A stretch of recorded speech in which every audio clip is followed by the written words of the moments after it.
Ал енді осы Серікжан Біляш енді батыс Европаны, Американы қолдаса, оның ой пікірмен, оның көзқарасы батыс бізге көмектеседі, батыс бізге сондай бүйтеді, үйтеді. Ал енді 2011 жылда Жаңаөзен қаласында қантөгіс болғанда ешкім Европарламент қолдамады ғой. Ешқандай санкция жасамады ғой.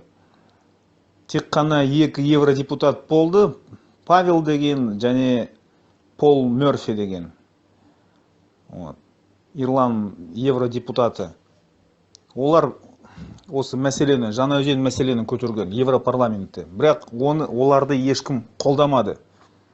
Санкция ешқандай болмады. Енді қазір осы Алматы оқиға қаңтар айында қантөгіс болды. Енді батыс қандай резолюция, қандай шешім, қандай қазақ халқына қандай көмек жасады? Санкция жасады ма? Конкретный санкция жасады ма? Қандай көмек батыстан? Ешқандай көмек батыстан жоқ.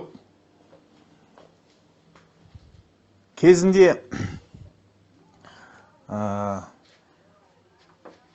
осы 2011 жылда батыстан, Америкадан ешқандай көмек болмады. Назарбаев олардың ауыздарын жаба салған. Біздің мұнайымызды, түсті металдарды, газбен жеңіл, төмен бағасымен оларға сатып, олардың ауыздарын жапты. Енді біз қазақ еліміз, қазақ мемлекет батысқа керек емеспіз. Оларға 2014 жылда Украинаға аннексия жасап, Крым, Донбасс, Луганск алып қойғанда Ресей. Батыс Европа, Америка ешқандай көмек жасамады ғой Украинаға. Тек қана қазір осы уақытта көмек, қарумен көмек жасап жатыр. Ал Украина ол Европаның шығыс бөлігі. Ал Қазақстан ол Америкаға, Европаға қай жерде Қазақстан, қай жерде Европа. Оларға тек қана не керек? Айтып жатырмын ғой, төмен бағасымен сатып алу біздің мұнайымызды, газды, түсті металды. Болды. Ал қандай саяси режим бізде, авторитарлық па, тоталитарлық па, демократия ма, оларға бәрібір. Оларға тек қана осы гарантия керек. Олардың недропользование, жер қазбаны сатып алу, оларға осы мәселе болды. Неге Серікжан Біляш түркі тұтас мемлекеттермен біріктіру, әскери саяси одақты құру, неге осы қолдамайды? Түсінбейме, что ол біздің тұтас түркі мемлекеттер, түркі халық.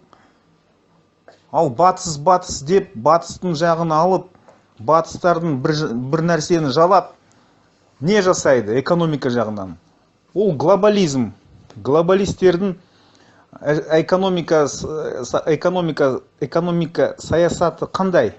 Ол ірі бизнеске қолдау. Ол біздің қазақ елдің жерін, қазбанын сорып ұрлау. Шикізат. Бізде қазақ еліміз шикізат мемлекет болып қалады. Осылай қалып қалады. Ал бізге ол керек емес. Бізге экономика жағынан маңызды салаларды ұлттандыру керек. Мұнай, газ өндіру, түсті металлургия, электроэнергия, банк жүйесі, ауыл шаруашылық жерді, қоғам транспорт. темір жол бәрі ұлттандыру керек. Енді маған Біляштің көзқарасы енді анық болып жатыр. Енді қазір мен Біляшты қолдамаймын. Мен ойым сондай. Мүмкін мен қателесіп тұрмын. Білмеймін, бірақ ол айтып жатыр ғой, біз батыс Европаны, Американы қолдаймыз деп. Ал мен Туран қозғалыс, ұлт демократтармыз. Біз түркі тұтас мемлекеттермен әскери саяси одақ Туран деген осы идеяны қолдап жатырмыз, дамытамыз, талап етеміз, жасаймыз, келешекте жасаймыз. Қазір жасамасақ та келешекте жасаймыз. Бізге ешқандай батыс керек жоқ, Европа керек емес, Ресей керек емес, Қытай керек емес, араб, ислам, өркениет керек емес. Олар бәрі бізге жау. Егер осылай қарасақ, Арон Атабек өз кітабында «Сердце Евразии, тюркский арийский каганат» өзі айтқан, жазған. Біз дейді, бүкіл жағынан бізде жау өркениет, европецентризм, глобализм деген. Америка, батыс Европа, Ресей, Қытай, араб, ислам өркениет. Бәрі осы бізге жау. Біз түркі әлемі, түркі әлемінің негізі, тірегі. Түрік ғалым профессор, Америкадан университеті, Висконсинский университетте профессор болып, Камал Карпет айтқан, қазақ ұлт дейді, ол түркі әлемнің негізі, тірегі. Анау Ресейдің саясаткері Макс Шевченко, ол да айтады, қазақтар дейді, түркі әлемінің дейді негізі. Азербайжанның ғалымы Айдын Ализаде, ол да айтып тұр, қазақ елі дейді, ол түріктің өркениеттің негізі. Кемаль Джемаль айтқан, осы Туранның қайта даму дейді, ол тек қана дейді, Қазақстан, қазақ елімен байланыста болады. Егер қазақтар тұрса дейді, бүкіл Туран тұрады. Ал қазақтар егер тұрмаса, ештеңе бола алмайды. Осылай түркі тұтас халықтар, мемлекеттер осы Ресейдің, Қытайдың жолымен жүреді. Отар саясатымен. Өкінішке орай, Серікжан Біляштан мен осы күтпеген нәрсе ғой. Мен ойладым, Серікжан Біляш Түркияда болып, осы түрк тұтас мемлекеттерді, халықтарды біріктіреді деп, Туранды қайта дамытамыз деп, өркениеттеміз деп. Өкінішке орай, Біляш Аблязовты қолдап кетті екен. Аблязовты ол батыс Европаға, Америкаға қарап тұр ғой. Жарайды, өздері біледі. Менің жолым Туран болды. Туран, әскери саяси Туран одақты құру осы. Ол сыртқы саясатта. Ал ішкі саясатта бізде парламент, демократия, саяси жүйесі құру. Экономика жағынан парламент саяси жүйесін құру және Тоқаевты биліктен шығару. Әкімдерді осы қос палатаны, парламент палаталы жою. Анау әкімдерді отставқа жіберу. Сосын таза демократия, әділдік сайлауды өткізіп, қарапайым халық өз халықтың өкілдерін ұсынса сайлауға. Екінші, экономика жағынан мен айттым, маңызды салаларды мемлекет меншікке ұлттандыру, қайтару, мұнай, газ өндіру, түсті металлургия, осы құжат, анау банк жүйесі, ауыл шаруашылық жерлерді, темір жол, қоғам транспорт, үй құрылысты бәрін мемлекет меншікке қайтару керек. Ол маңызды стратегиялық салалар ғой. Нақты ақша жүретін салалар. Ал жеке меншікте осы шағын және орта бизнес болу керек. Оларға көмек беру керек. Оларға қолдау керек. 5 жыл салық каникул береміз. Сосын 5% процентсіз кредит береміз.